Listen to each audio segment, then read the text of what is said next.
आजपासून आपलं नवीन वर्ष सुरू होतं आहे. खरं म्हणजे या शुभेच्छा आज सकाळीच मी आपल्याला दिलेल्या आहेत, पण प्रत्यक्ष आज आत्ता भेटून पुन्हा एकदा शुभेच्छा देतोय. गेल्याही वर्षी आपण गुढीपाडव्याच्या शुभेच्छा दिल्या होत्या आणि त्या सुमारास साधारणतः एक आपण अशी आशा व्यक्त केली होती, एक प्रार्थना केली होती की पुढचा गुढीपाडवा जो आहे म्हणजे आजचा, हा कोविड मुक्त वर्षाची सुरुवात करणारा असू दे.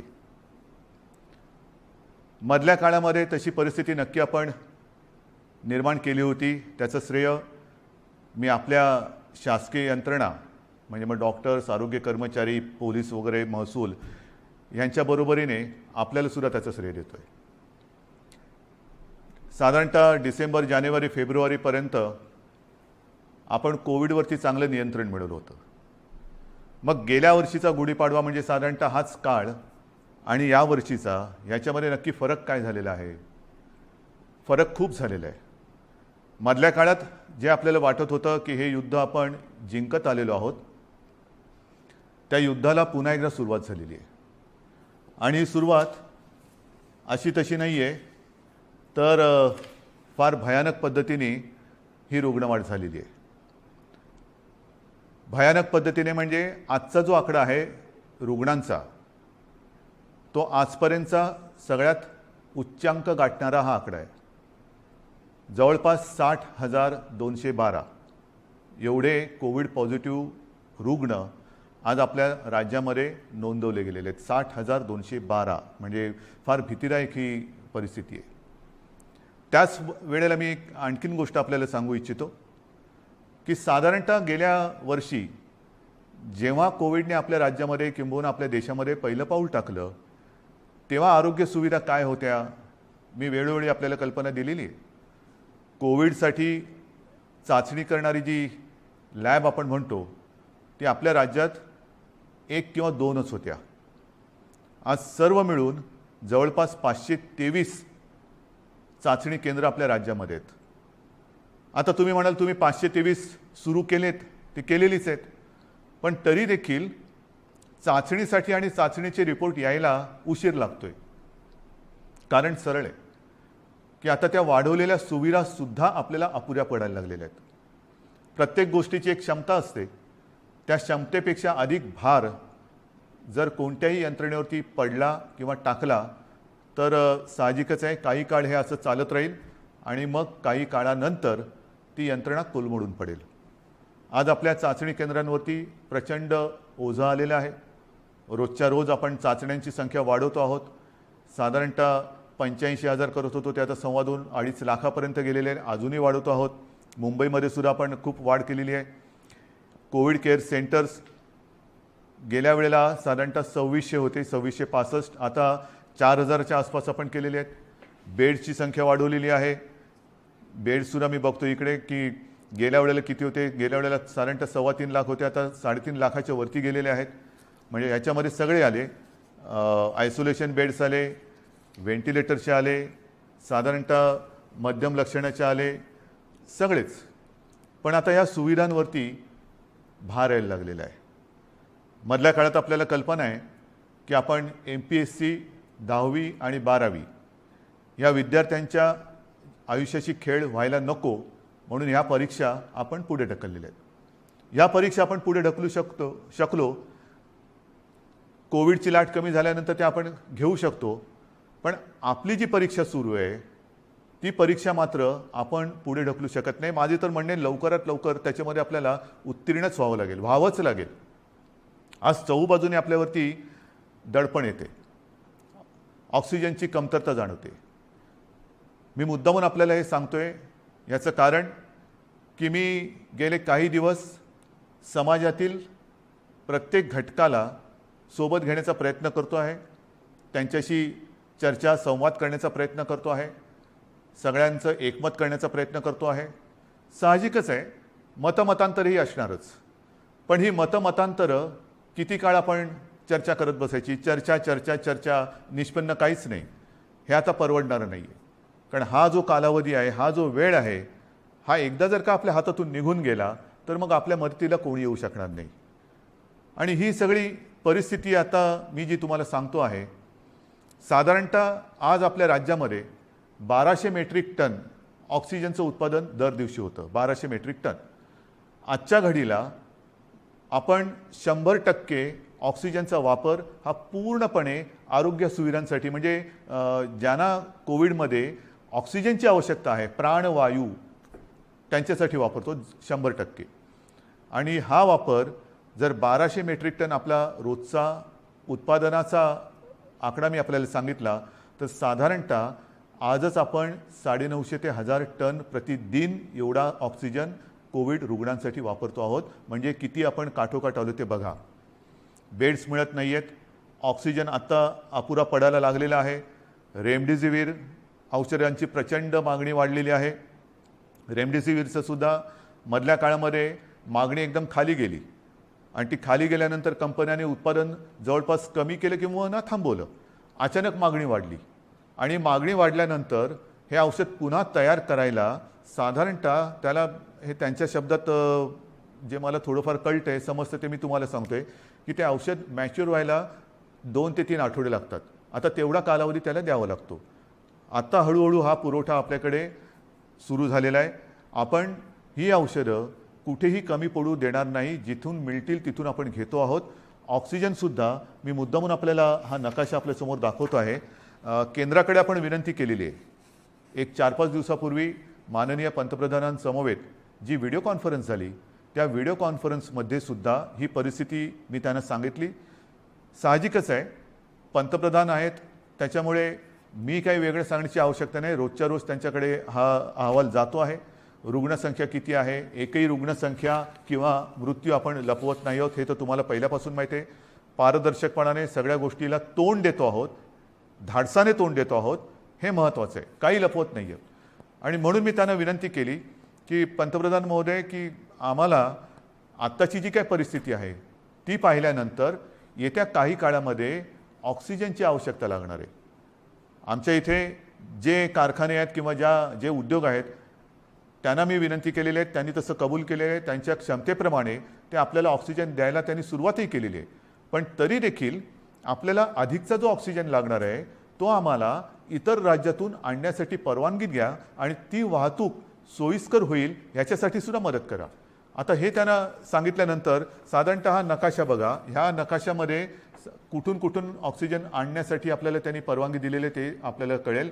विशेषतः ही जी राज्य आहेत ईशान्येकडची, ही किती 1000 किलोमीटरवरती आहेत, किती शेकडो किलोमीटरवरती. म्हणजे इतर राज्यातून जर का ऑक्सिजन आणायचं झाला तर त्यालाही यायला किती वेळ लागणार आहे हे सुद्धा आपल्याला माहिती असणं गरजेचं आहे. म्हणजे हा एकदम शेवटचा जो आहे पश्चिम बंगालमधला आहे, तो 1300 किलोमीटरवरती. म्हणजे असे खूप काही शेकड्यापासून, म्हणजे काही आपल्या राज्यात आहेत, परंतु इतर राज्यांमध्ये सुद्धा जे कारखाने किंवा ऑक्सिजन उत्पादक आहेत त्यांच्याकडनं आपल्याकडे ऑक्सिजन यायला रस्त्याने आणि रोजचा किती येणार, किती आणणार, सुरळीत पुरवठा आपल्याला पाहिजे. आणि त्याच्यासाठी मी माननीय पंतप्रधानांना काही विनंत्या करतो आहे. त्या बाकीच्या तर मी आपल्याकडे सांगतोच, पण एक विनंती मी त्यांना करतो आहे, ज्याच्याबद्दल मी अधिकृत पत्र पण लिहितो आहे, की ही रस्त्याने आता ऑक्सिजन आणेपर्यंत आमच्याकडे फार विचित्र परिस्थिती निर्माण झालेली आहे. मला कल्पना नाही असं करता येणं शक्य आहे का. असेल तर आपल्याला लष्करी तज्ज्ञांची मदत घेऊन जर हवाई वाहतुकीने आमच्याकडे ऑक्सिजन आणू शकलो आपण आणि आणू शकत असू तर कृपा करून आम्हाला नुसती परवानगी नाही तर एअरफोर्सला सांगून आम्हाला मदत करायचे तसे आदेश द्या. एवढी निकड आता आपल्याला ऑक्सिजनची लागलेली आहे. कारण तुम्हाला मी हा नकाशा दाखवला. आपल्याकडनं टँकर जाणार, तिकडनं ते भरणार, त्याच्याकडनं ते आपल्याकडे येणार. कदाचित तिथे जरी टँकर्स मिळाले तरी तिथे ते टँकर भरले जाणार आणि आपल्याकडे येणार. पुन्हा इकडे आणून एका वेळेला किती आणणार, आणखीन ऑक्सिजन लागणार. मग रोजची ही वाहतूक आपल्याला सुरू ठेवावी लागणार. रोज आपल्याला ऑक्सिजनचा हा पुरवठा लागणार आहे, रोज आपल्याला रेमडेसिवीरचा पुरवठा लागणार आहे. आणि ही सगळी परिस्थिती बघितल्यानंतर मग मात्र आपल्याला ही आपत्कालीन परिस्थिती आहेच ही धरून हवाई वाहतुकीने लष्कराच्या मदतीने सुद्धा जर करता येणं शक्य असेल तर कृपा करून तशी मदत आम्हाला करावी अशी विनंती मी आपल्या माध्यमातून सुद्धा, म्हणजे आता या फेसबुक लाईव्हच्या माध्यमातून आणि मी स्वतः व्यक्तिगत फोनही करीन आणि पत्रसुद्धा लिहितो आहे. तर ही एक मागणी आहे. तसंच आणखीन एक दोन मागण्या ज्या मला काही वर्गाने केलेल्या आहेत त्यासुद्धा मी वाचूनच दाखवतो की साधारणतः मार्च महिन्यामध्ये GSTचा परतावा दाखल करण्याची मुदत असते. ती मुदत लघु आणि मध्यम उद्योजकांसाठी आणखीन 3 महिन्यांनी वाढवावी अशी मी विनंती माननीय पंतप्रधानांना करतोय की आता हे सगळे संकटातच आहोत आपण. हे संकट ही आपत्ती आहे. या आपत्तीमध्ये आपणच यांना सांभाळून घ्यायला पाहिजे. कारण इतर वेळेला अर्थचक्र चालवणारी हीच लोक आहेत. धंदे राहिले पाहिजेत, रोजीरोटी राहिली पाहिजे, नाहीतर मग जगायचं कशासाठी. तर त्यांना थोडासा एक आधार देण्यासाठी GSTचा जो एक परतावा आहे तो त्याला 3 महिन्यांनी तरी किमान मुदतवाढ द्यावी अशी मी माननीय पंतप्रधानांना विनंती करतो आहे. नंतर जसे आपण बघत असतो की भूकंप होतो, काही वेळेला अतिवृष्टी होते, पूर येतो, मग ती नैसर्गिक आपत्ती आपण जाहीर करतो. नैसर्गिक आपत्ती जाहीर केल्यानंतर मग त्याच्यामधले जे काही निकष असतात त्या निकषच्या अनुषंगाने आपण वैयक्तिक मदत ही करत असतो. तर ही सुद्धा एक नैसर्गिक आपत्ती आहे, ती तर आपण सगळ्यांनीच मानलेली आहे. पण ह्या नैसर्गिक आपत्तीमध्ये जसं इतर नैसर्गिक आपत्तीमध्ये जे निकष आपण लावतो आणि विशेषतः ज्यांची रोजीरोटी ही ह्याच्यामध्ये थोडीशी हल्लेली आहे म्हणा, किंबहुना जाण्याची शक्यता निर्माण झालेली आहे, त्यांच्या रोजीरोटीवरती गदा किंबहुना संकटात सापडलेली आहे, अशा लोकांना व्यक्तिगत मदत आपण काय करू शकतो ती मदतसुद्धा द्यावी अशी मी माननीय पंतप्रधानांकडे विनंती करतो आहे. याचं कारण असं की ही आपत्ती ही फार विचित्र आहे. याच्यावरती अजूनही म्हटलं तर औषध सापडलेलं तर नाहीच आहे, पण लस ही सापडलेली आहे. माननीय पंतप्रधानांनी सांगितलं की 11 ते 14 तारखेपर्यंत टीका महोत्सव करा. आहे, माझं तर म्हणणं केवळ 4च दिवस नाही, आमच्याकडे आम्ही लसीकरणाचा वेग हा मोठ्या प्रमाणावरती वाढवलेला आहे. पुन्हा मी त्या लस किती मिळते आणि किती ह्या राजकारणात जाऊ इच्छित नाही, पण लसीकरण हे वाढवावंच लागेल. लसीकरण का वाढवायचं, तर लसीकरण केल्यानंतर ह्या लाटेतून बाहेर पडू का नाही. कारण लस दिल्यानंतर सुद्धा प्रतिकारक शक्ती यायला काही दिवस जावे लागतात. नक्कीच आत्ताची लाट ही प्रचंड मोठी आहे. या लाटेतून आपल्याला काही गोष्टी मी पुढे सांगणार आहेत त्या करूनच बाहेर पडावं लागेल. परंतु लसीकरण एवढ्यासाठी की लसीकरण केल्यानंतर तिसरी लाट, कारण जगामध्ये आता तिसरी लाट, चौथी लाट, पाचवी लाट ह्या अशा लाटामागून लाटा ह्या येत आहेत, हा अनुभव आहे.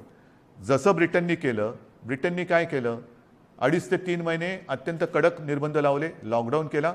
पण दरम्यानच्या काळामध्ये त्यांनी संपूर्ण जनतेला, जवळपास काही टक्के जनता त्यांनी आता कव्हर केली, 50%हून जास्त झाली असेल जनतेला, त्यांनी वॅक्सिनेशनच्या माध्यमातून एक सुरक्षित केलं. लसीचा पहिला डोस देऊन टाकला आणि तो दिल्यानंतर आत्ताचं तिथलं जे चित्र आहे, हॉस्पिटलायझेशन बरंचसं कमी झालेलं आहे, मृत्यूदर हा घटलेला आहे.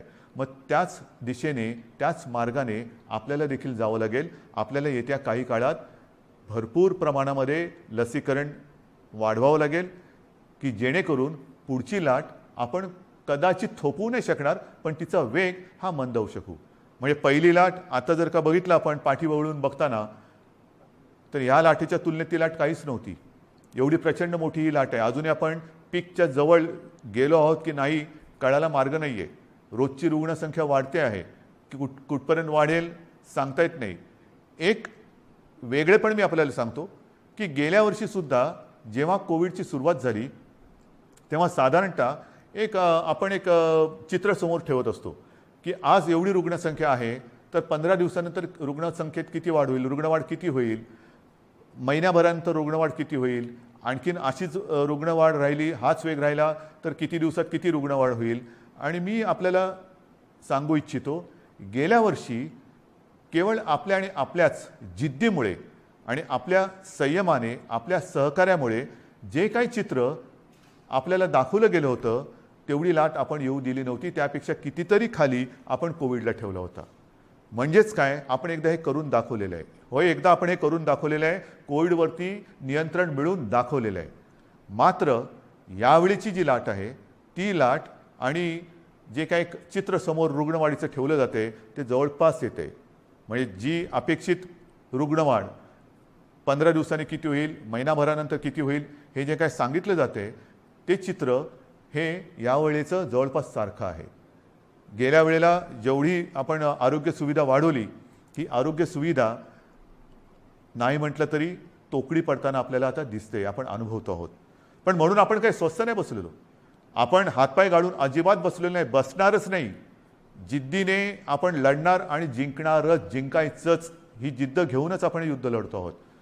आज सुद्धा मी जे काय आपल्याला सांगणार आहे ते का पाहिजे? एक तर ही रुग्णवाढ भयावह आहे, भीतीदायक आहे. ऑक्सिजनचा उपयोग आपल्याला जास्त करावा लागतोय कारण तेवढी रुग्णसंख्या वाढते. ऑक्सिजनची कमतरता ही आता जाणवायला लागलेली आहे, औषधांची कमतरता ही जाणवायला लागलेली आहे, रुग्णशय्यांची कमतरता ही आता दिसायला लागलेली आहे. आपण येत्या काळामध्ये पुन्हा एकदा आरोग्य सुविधा आणखीन वाढवतो आहोत. मुंबईत वाढवतोय, विदर्भात वाढवतोय, पुण्यात वाढवतोय, सगळीकडे वाढवतो आहोत. जिथे जिथे जे जे करता येणं शक्य असेल ते आपण सगळे मिळून करतो आहोत. मग तिकडे ऑक्सिजनचे बेड्स वाढवायची आवश्यकता असेल तर ते वाढवतो आहोत, व्हेंटिलेटर्स वाढवण्याची आवश्यकता असेल तर ते वाढवतो आहोत, आयसोलेशन बेड्स वाढवण्याची आवश्यकता असेल ते वाढवतो आहोत, क्वारंटाईन वाढवण्याची आवश्यकता असेल ते वाढवतो आहोत. पण हे एकतर्फी झालं. एकतर्फी म्हणजे असं की त्याला अजून दोन गोष्टी आहेत. ही आरोग्य सुविधा वाढवल्यानंतर प्रत्यक्ष उपचार करण्यासाठी आपल्याला डॉक्टर्स लागणार. डॉक्टर्ससाठी सुद्धा आपले प्रयत्न चालू आहेत. आत्ता नवीन जे विद्यार्थी आपले उत्तीर्ण झालेले आहेत त्यांना आपण आवाहन करतो आहोत की तुम्ही पण या. त्यांचीसुद्धा आपण आरोग्याची काळजी घेणार आहोत, त्यांनासुद्धा आपल्यासाठी आपल्यासोबत घेणार आहोत. त्याचबरोबरीने मी जसं गेल्या वर्षी एक आवाहन केलं होतं की निवृत्त झालेले काही डॉक्टर्स किंवा डॉक्टर कधी तसे निवृत्त होतच नाहीत, पण परिचारिका असतील, आरोग्य कर्मचारी असतील, त्यांनासुद्धा मी आवाहन करतो आहे की तुम्हीसुद्धा पुन्हा एकदा ह्या महाराष्ट्रावरती कोसळलेल्या नैसर्गिक संकटात मदतीला, नुसतं मदतीला नाही मी म्हणत, लढायला पुढे या, लढण्यासाठी पुढे या. सर्व स्वयंसेवी संस्था आहेत, सेवाभावी संस्था आहेत, व्यक्ती आहेत, त्यांनासुद्धा मी आवाहन करतो आहे की आता वेळ आलेली आहे, तुम्हीसुद्धा या. जे जे आपण करता येणं शक्य असेल आणि जे जे तुम्ही करू शकाल ते करण्यासाठी आणि हे युद्ध जिंकण्यासाठी तुम्ही सरकारच्या सोबत या. बांधवांनो आणि भगिनीनो, ही उणीधुणी काढण्याची वेळ नाही आहे.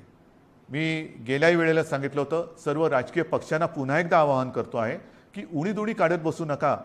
आता जर का उणीधुणी काढत बसलो तर महाराष्ट्र आपल्याला माफ नाही करणार. राजकारण आपण वृत्तपत्रात वाचलं की माननीय पंतप्रधानांच्या समवेत झालेल्या व्हिडिओ कॉन्फरन्समध्ये सुद्धा मी त्यांना हीच विनंती केली की देशातील सर्व प्रमुख राजकीय नेत्यांना एकत्र बोलून व्हिडिओ कॉन्फरन्सच्या माध्यमातून सर्वांना सांगा की आत्ता राजकारण बाजूला ठेवा. हे फार मोठं संकट आहे. आपण एकत्र येऊन जर का लढलो नाही, जर आपण याला साथ म्हणत असू तर आपण सुद्धा एक साथ आलो पाहिजे, एक साथ लढलं पाहिजे, तरच या साथीवरती आपण विजय मिळवू शकतो. आणि म्हणून ही सगळी परिस्थिती आपल्याला सांगितल्यानंतर नाईलाजाने मला काही गोष्टी ह्या थोड्याशा बंधनात्मक आपल्याला कराव्या लागणार आहेत. आणि मला खात्री आहे की हे जे निर्बंध आपण लावतो आहोत हे केवळ आणि केवळ आपल्यासाठी आहेत. मला आनंद होतोय असं कृपा करून समजू नका.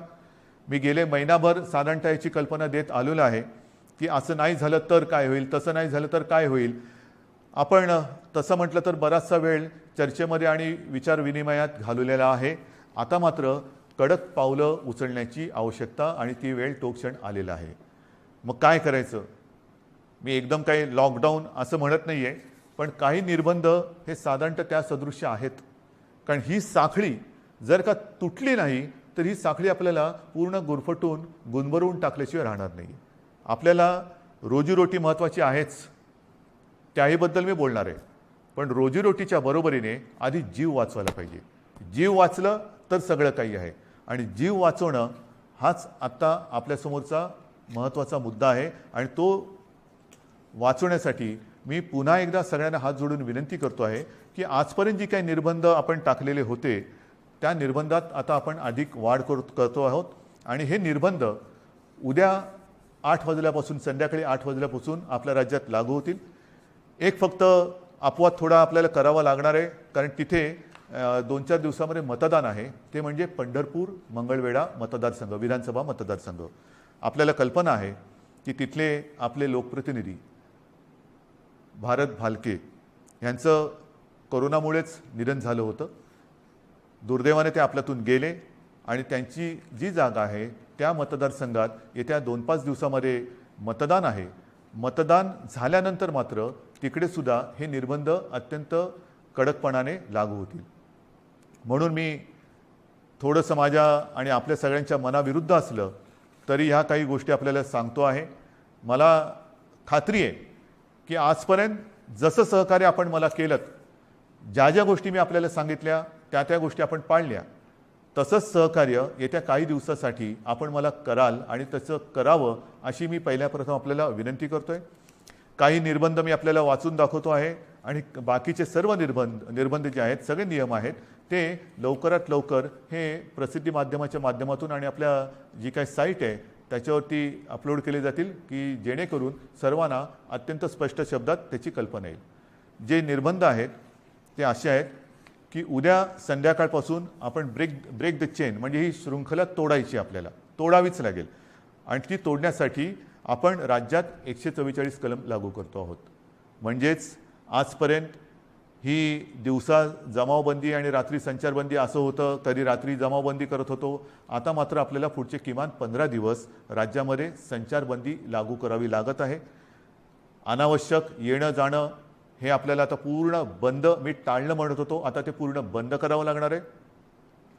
कोणत्याही व्यक्तीला अतिआवश्यक काम किंवा योग्य कारण नसेल तर घराबाहेर आपण आता पडू द्यायचं नाही आहे. मी तर विनंती करतोय की हे मी नियम सांगतोय, पण मला आपल्याकडनं उलटं पाहिजे की जसं एक शब्द आहे जनता कर्फ्यू, जनता ठरवते की नाही आम्हीच आता हे करणार किंवा हे करणार नाही, तसं तुम्ही ठरवायचं आहे की नाही ना आता तसं अनावश्यक काही काम आणि आहे ना बाहेर संकट, तर मग मीच कारण नसताना घराबाहेर पडणार नाही. मी आता कोरोनाला मदत करणार नाही, मी सरकारला मदत करणार, मी माझ्या नागरिकांना मदत करणार. आपल्याला आता प्रत्येकाने ठरवलं पाहिजे की कोणाला मदत करायची, कोरोनाला मदत करायची की कोरोना विरुद्ध लढणाऱ्या सरकारला आणि माझ्या माता भगिनींना आणि बांधवांना मदत करायची. हा निर्णय आता ज्यांनी त्यांनी घ्यायचा आहे की कोरोनाला मदत करणारे कोण आहेत आणि कोरोना विरुद्ध लढणारे कोण आहेत, कोरोना दूत कोण आहेत आणि कोविड योद्धे कोण आहेत, हे आता आपल्याला आता कळणार आहे. आणि म्हणून मला असं वाटतं की काही गोष्टी ज्या आहेत त्याच्यात आवश्यक कॅटेगरी सेवा व उपक्रम वगळून सर्व आस्थापना, सार्वजनिक ठिकाणे, इतर सेवा बंद राहतील. सकाळी 7 ते रात्री 8, सकाळी 7 ते रात्री 8 ह्या काळामध्ये आपण अत्यावश्यक सेवा ज्या आहेत त्या चालू ठेवणार आहोत. एक गोष्ट मी मुद्दामून सांगतोय की आपण सार्वजनिक वाहतूक व्यवस्था बंद करत नाही आहोत, म्हणजे लोकल्स बंद करत नाही आहोत, बस सेवा बंद करत नाही आहोत. मात्र त्या केवळ आणि केवळ अतिआवश्यक कामासाठीच वापरल्या जातील आणि त्यातून त्या चालू का ठेवतोय तर जीवनावश्यक सेवा सुविधा देणारा जो कर्मचारी वर्ग आहे त्याचं येणं जाणं, कारण त्या जर का बंद पडल्या म्हणजे पाणी आहे, आपले सफाई कामगार आहेत, त्यांना कुठेही तसं आपण सांगू शकत नाही वर्क फ्रॉम होम, घरी राहा आणि शहर स्वच्छ करा, घरी राहा आणि शहराचा पाणी पुरवठा सुरळीत ठेवा, नाही, त्यांना संकट असो वा नसो आपल्यासाठी आपल्याला सेवा सुविधा देण्यासाठी रोज कामावर यावंच लागणार आहे. आणि म्हणून त्यांची ये जा ही सुलभतेने व्हावी म्हणून आपण पब्लिक ट्रान्सपोर्ट हे चालू ठेवतो आहोत.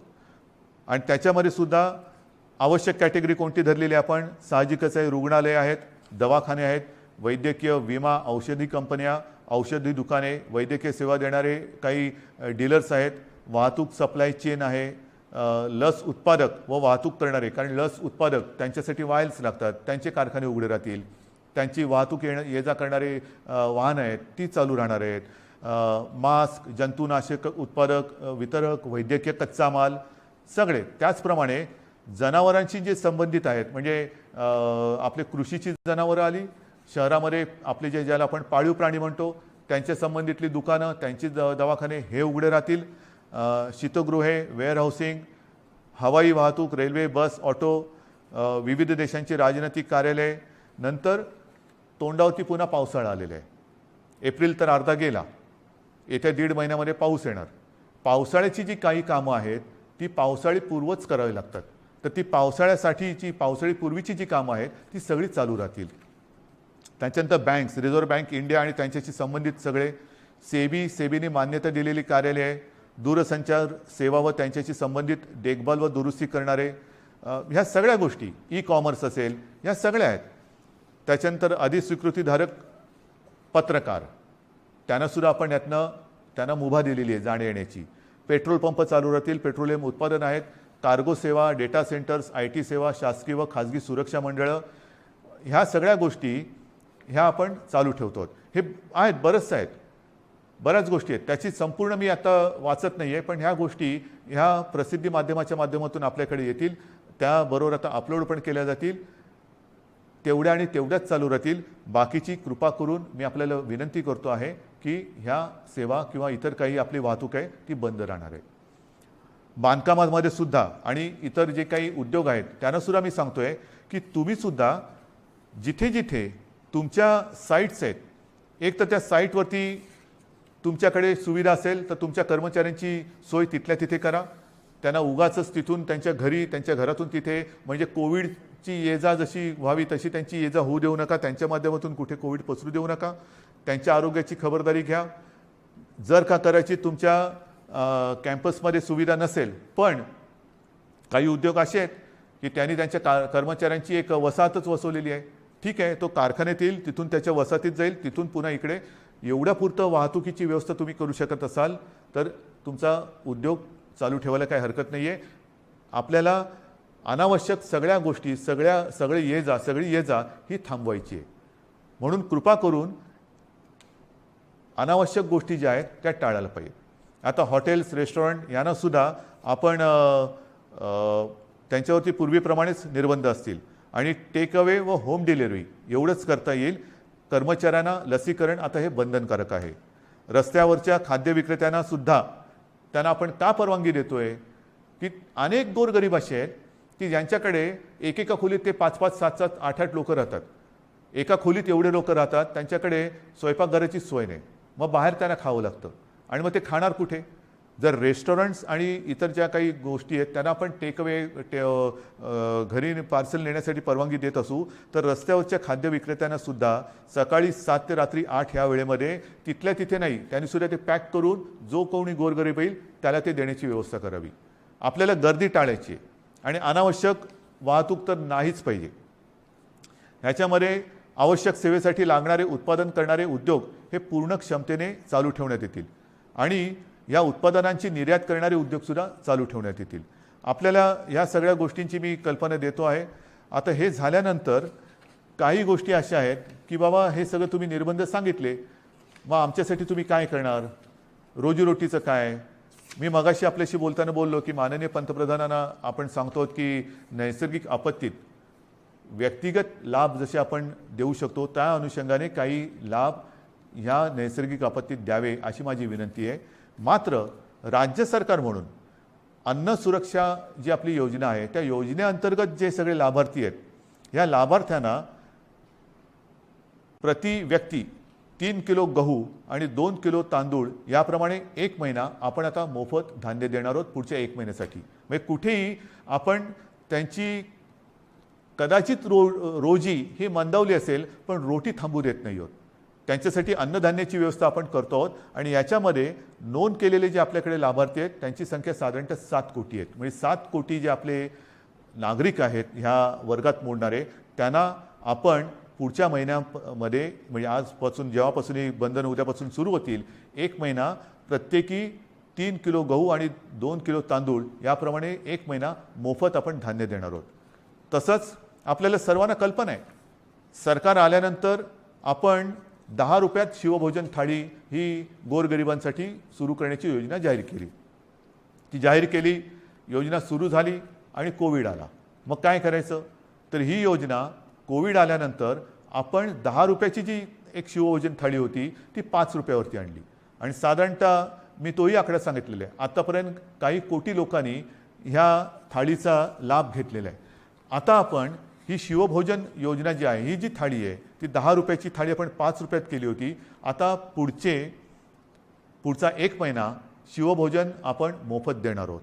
2 लाख थाळ्या जवळपास आपण रोज देतो. ह्या 2 लाख थाळ्या म्हणजे हे शिवभोजन आपण हे मोफत देणार आहोत गोरगरिबांसाठी. म्हणजे सांगतात ना की तुम्ही लॉकडाऊन करताय पण रोजीरोटीचं काय? तर रोजी थोडीशी मंदावणार आहे. मी पुन्हा एकदा सांगतो, मला कल्पना आहे, पण रोटी कुठे आपण थांबू देत नाही. ही संपूर्ण व्यवस्था, हा सगळा जो काही मी भार नाही म्हणत, हे कर्तव्य जे आहे ते कर्तव्य आपलं सरकार हे समर्थपणाने सांभाळणारच. भार हा पडणार सरकारवरती, जसा तुमच्यावरती पडतोय तसा सरकारवरती पडतोय, पण सरकार हा आपल्या सगळ्यांच्या आशीर्वादाने भार सोसणार आणि सोसायला ते समर्थ आहे. त्याचप्रमाणे आणखीन काही योजना आहेत. मी आता हे वाचतो. संजय गांधी निराधार योजना, श्रावणबाळ आणि केंद्र पुरस्कृत इंदिरा गांधी राष्ट्रीय वृद्धापकाळ निवृत्ती वेतन योजना, इंदिरा गांधी राष्ट्रीय विधवा निवृत्ती वेतन, इंदिरा गांधी राष्ट्रीय दिव्यांग निवृत्ती वेतन योजना, या 5 योजनेतील लाभार्थ्यांना 2 महिन्यांकरता प्रत्येकी 1000 रुपये आर्थिक सहाय्य आपण आगाऊ देतो आहोत. म्हणजे आधी देतो आहोत, नंतर नाही, आत्ता आधी देतो आहोत. आणि ह्याचे साधारणतः लाभार्थी हे किमान 35 लाख आहेत. म्हणजे वरती मी जसं सांगितलं तुम्हाला की दारिद्र्य रेषेखालील कुटुंब आहेत, काही निराधार महिला आहेत, वयोवृद्ध आहेत, दिव्यांग आहेत, असंघटित क्षेत्रातील नागरिक आहेत, कामगार आहेत, रिक्षाचालक आहेत, आदिवासी समाज, यांच्यासाठी आपण 3 किलो गहू आणि 2 किलो तांदूळ ही योजना जाहीर केली. शिवभोजन आपण पुढचा महिनाभर मोफत देतो आहे. त्याच्यानंतर आता ह्या योजना त्याच्यात जो 1000 रुपयांचा जो देणं असतं आपण ते आगाऊ देतो आहोत आणि त्याच्यात 35 लाख लोक आपण त्यांना एक नाही म्हटलं तरी आधार देतो आहोत. नंतर महाराष्ट्र इमारत व इमारत कामगार कल्याणकारी जे मंडळ आहे त्या मंडळामध्ये राज्यातील नोंदणीकृत बांधकाम कामगार जे आहेत त्यांना 1500 रुपये, हे 1500 रुपये आपण अर्थसहाय्य देतोय प्रत्येकी. म्हणजे त्याच्यामध्ये साधारणतः 12 लाख पुन्हा लाभार्थी आहेत जे आपल्याकडे नोंदणीकृत आहेत. हे 1500 रुपये आपण त्या बांधकाम वर्गातील कामगारांना देतो आहे. घरेलू कामगार, आता हा एक वेगळा आपण हे करतोय. घरेलू कामगार जे नोंदणीकृत घरेलू कामगार आहेत त्यांच्यासाठी सुद्धा आपण एक निधी देतो आहोत.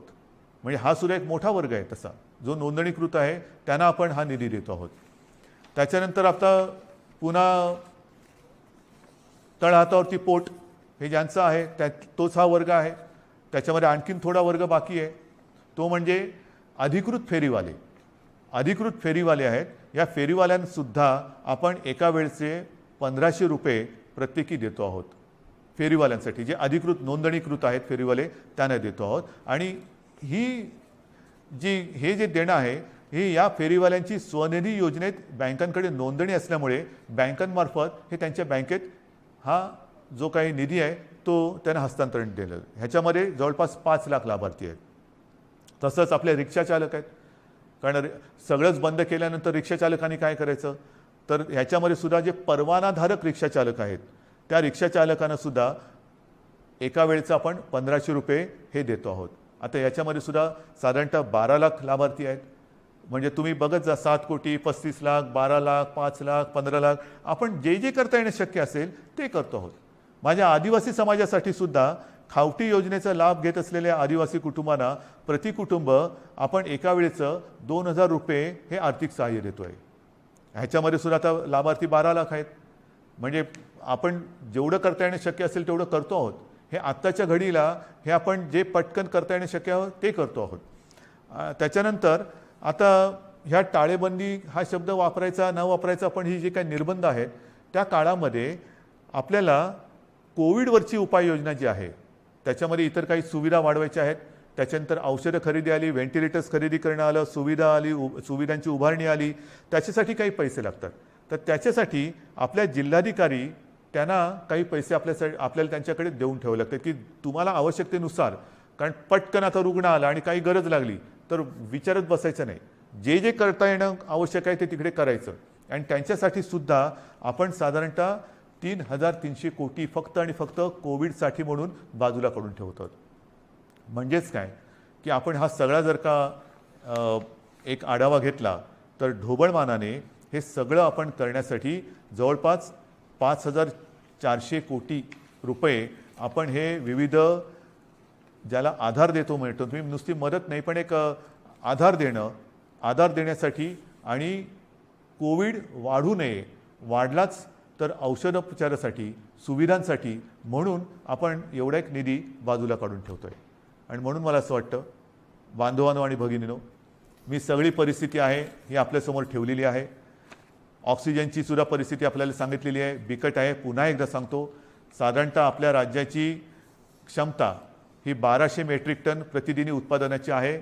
आज जवळपास 950 मेट्रिक टनपर्यंतचा वापर ऑक्सिजनचा फक्त आणि फक्त कोविडग्रस्त रुग्णांना, ज्यांना ऑक्सिजनची आवश्यकता आहे, ज्यांचा श्वास घ्यायला त्यांना त्रास होतोय, ही कल्पनासुद्धा करणं अशक्य आहे, अवघड आहे की श्वास रोखला जातो म्हणजे काय होतंय, घुसमटणं म्हणजे काय आहे.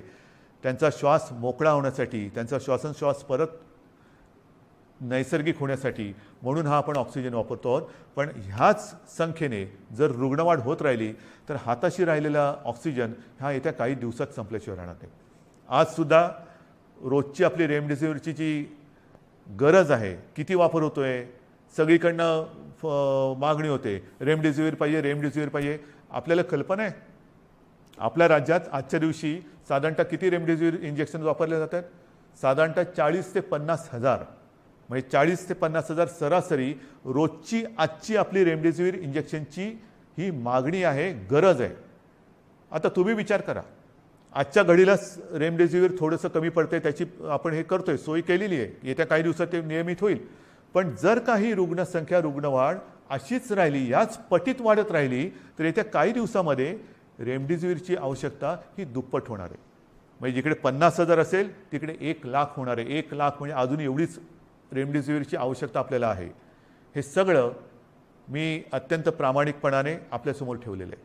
त्याच्यामध्ये कुठेही लपवाछपवी नाही, कुठेही अपारदर्शकता नाही. ही बंधनं केवळ आणि केवळ एक नाईलाज म्हणून आपल्याला आता ही स्वीकारावी लागत आहेत. याचं कारण की जगभराचा जो अनुभव आहे, आरोग्य सुविधा वाढवणं, लसीकरण वाढवणं, मात्र त्याच वेळेला ती वाढवण्यासाठी थोडीशी एक मध्ये आपल्याला संधी लागते. ती संधी आणि ही साखळी तोडण्यासाठी आपल्याला हे निर्बंध स्वीकारावे लागतात. हे पूर्ण जगाने आता स्वीकारलेलं सत्य आहे. आणि म्हणून माझी आपल्याला हात जोडून विनंती आहे की ही बंधनं ही एकतर्फी टाकलेली नाही आहेत. ही बंधनं टाकण्यामागे जो उद्देश आहे तो केवळ आणि केवळ प्राण वाचवणे हाच एक उद्देश आहे. आनंददायी ही परिस्थिती नाही आहे, घाबरण्यासारखं सुद्धा तसं नाही आहे, कारण आपण समर्थपणाने ह्याचा मुकाबला करतो आहोत. आजपर्यंत जे सहकार्य आपण मला केलं, जसं मला आपल्या कुटुंबातील एक आपण मानता, त्याच तळमळीने आणि त्याच प्रेमाने आणि त्याच आपुलकीने माझ्यावरती मी पुन्हा सांगतो, टीका करणारे किती करत असले तर त्या टीकेची पर्वा न करता आपल्याशी जी माझी बांधिलकी आहे त्या बांधिलकीला स्मरून आणि तिला जागून मी केवळ आणि केवळ माझ्या राज्याच्या, माझ्या माता भगिनींच्या, माझ्या बांधवांच्या हितासाठी ही निर्बंध आपल्यावरती थोडीशी लादत आहे. कृपा करा, न चिडता, न रागावता, समजून घेऊन सहकार्य करा आणि ही लढाई जिंकायला नुसती मदत नाही तर मी पुन्हा एकदा सांगतो की आपण सगळे सैनिक म्हणून सोबत या आणि ही लढाई जिंकायचीच या जिद्दीने पुन्हा एकदा कंबर कसून कोविड भगाव ह्या पद्धतीने आपल्याला आता हे करावं लागेल. आजपर्यंत जसं सहकार्य केलं तसंच सहकार्य यापुढेही अपेक्षित आहे. सर्वांना धन्यवाद देतो. जय हिंद, जय